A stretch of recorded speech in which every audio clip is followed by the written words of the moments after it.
கிறிஸ்துவுக்குள் பிரியமானவர்களே, இயேசுவின் நாமத்தில் நான் உங்களை வாழ்த்துகிறேன்.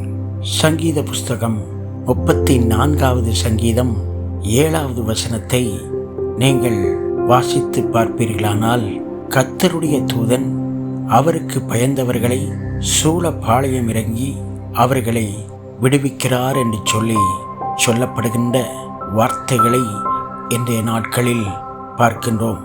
யாரெல்லாம் கர்த்தருக்கு பயந்து கர்த்தரை துதித்து கர்த்தருக்கு கனமும் மகிமையும் செலுத்தி தங்களுடைய வாழ்க்கையில் தேவ பக்தியை காத்துக்கொண்டு தங்களுடைய வாழ்க்கையில் பரிசுத்தத்தையும் உண்மையையும் கைக்கொண்டு வாழுகின்ற பரிசுத்தவான்கள் ஒவ்வொருவருக்கும் ஆண்டவராகிய கர்த்தர் தம்முடைய தூதர்களை வைத்து அவர்களை பாதுகாத்து அவர்கள் வாழ்க்கையில் நன்மைகளையும் ஆசீர்வாதங்களையும் தருகின்ற நல்ல தெய்வமாக ஆண்டவராகிய கர்த்தர் இருக்கின்றார்.